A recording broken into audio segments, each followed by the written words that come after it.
tarde, galera. Já são 2 horas da tarde, né?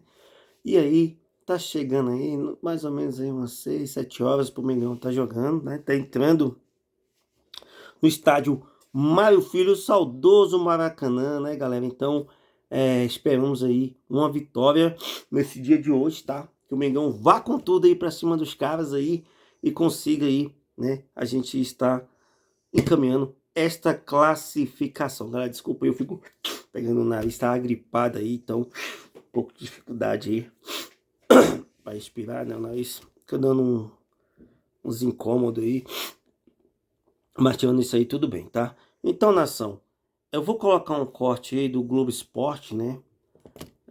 Crédito do canal aí, sou Flamengo, tá? Um abraço a todos, saudações rubro-negras, esperamos aí uma vitória contundente hoje do Mengão aí, pra cima do Racing. Saudações rubro-negras. Já vou acionar o Rafael Marques, que está no Maracanã, e conta pra gente qual é o encaixe do time. O Gabigol realmente segue fora da equipe, Rafa?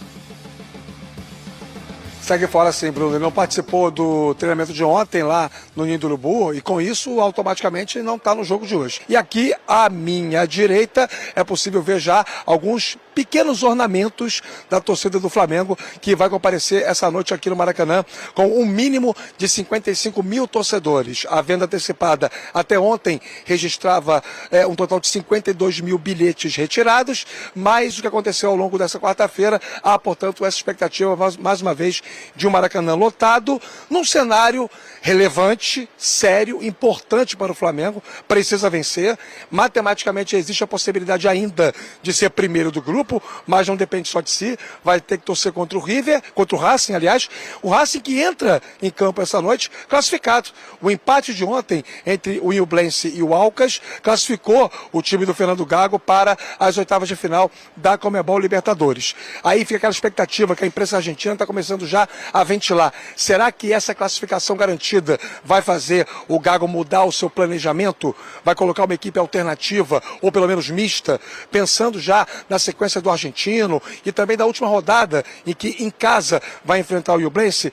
Essa é uma questão que vai ficar em indefinição e só saberemos momentos antes da partida quando houver a divulgação oficial da escalação. Falando em escalação, nós temos aí as telas com os prováveis times, começando com o Flamengo, que tem as boas notícias dos jogadores que eram dúvidas para o jogo, à exceção do Gabigol, todos à disposição, o Everton Ribeiro, o Léo Pereira e também o Gerson. Um provável Flamengo alinhado já nesse 4-4-2, que é a cara do novo Jorge Sampaoli. Do outro lado, o técnico Fernando Gago, se não resolver poupar a sua equipe principal, vai mandar a campo Arias no gol, Moura na lateral direita, a zaga com o Piovi jogando ao lado do Sigali e na esquerda o Gabriel Rojas. E no ataque, Paulo Guerreiro, que provavelmente vai ser muito hostilizado essa noite aqui no Maracanã pela torcida rubro-negra.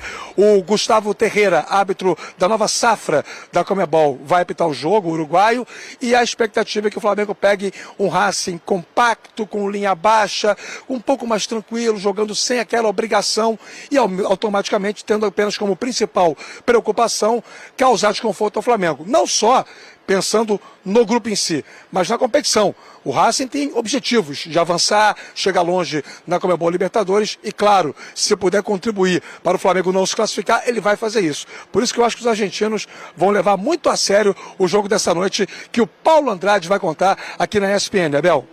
Ah, sempre com uma narração espetacular. E imagina um jogo bom também, Eugênio, de duas escolas de futebol sul-americano. Sim, o Flamengo é bem melhor time do que o Racing, o Flamengo vem crescendo de produção. Tive a oportunidade de comentar alguns jogos do Racing nessa Libertadores e também no Campeonato Argentino.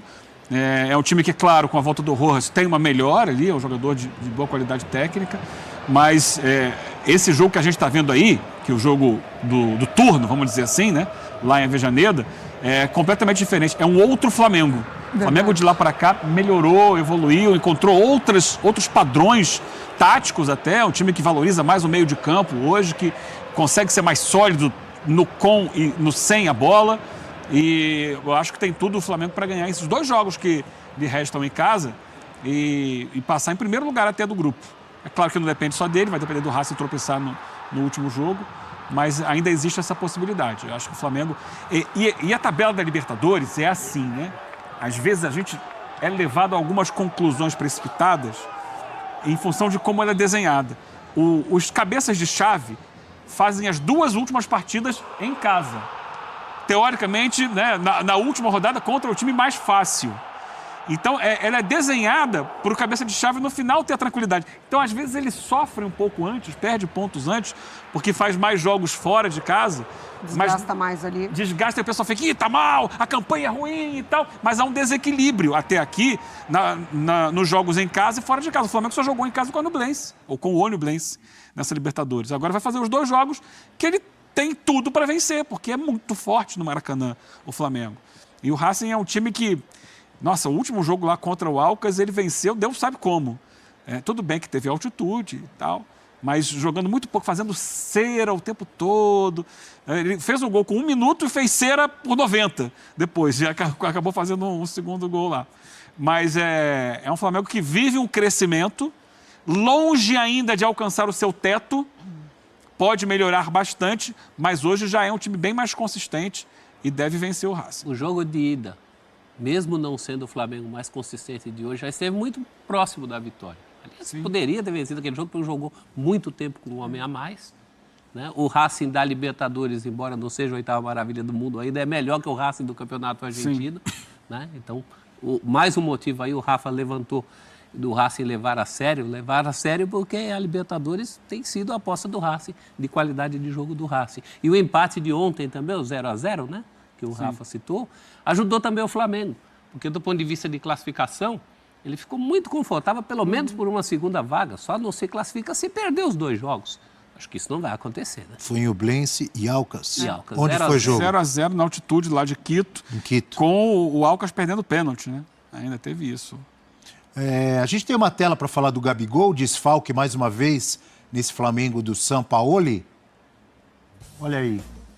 Números do Flamengo este ano com e sem o Gabigol. Com ele, 31 jogos, um aproveitamento 53,8%, 15 vitórias. 5 empates e 11 derrotas. Diga, Rafa. Sem ele. Aí você tem que levar em consideração quem o Flamengo enfrentou. E assim, o que a gente percebe do Gabigol, em termos gerais, assim, é um nível de entrega, dedicação, comprometimento coletivo superior ao que demonstrava na era Vitor Pereira. Na fase final do Vitor Pereira, ele até tentou ser o Gabigol total. Sabe aquele jogador que quer aparecer em todos os espaços do campo, quer buscar a bola, quer chamar, quer levar o time ao ataque? Me pareceu uma coisa muito mais midiática, populesca, do que propriamente uma orientação do Vitor Pereira. Eu não consigo imaginar um técnico de futebol dirigindo um time de alta exigência, pedir para um jogador fazer aquilo que o Gabigol vinha fazendo. Aí cansava no segundo tempo. Era sempre assim. Com o Sampaoli, não. O Sampaoli está conseguindo potencializar um pouco mais o jogo do Gabigol. Ainda é o Vitor Pereira o técnico quando ele declara que ele quer ser centroavante. 2 semanas depois, o Vitor Pereira cai e ele topa voltar a jogar pelo lado.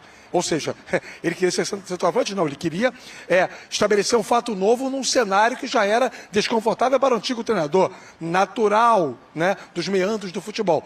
Bom, com o Sampaoli, que é o que importa, ele está jogando, está performando, está atuando pelo time, pode não ter uma incidência de artilharia com a qual está acostumado, mas ainda é um jogador muito útil e, obviamente, por ser muito útil, por ser também o ídolo dessa torcida, vai ser uma ausência bem sentida essa noite contra o Racing.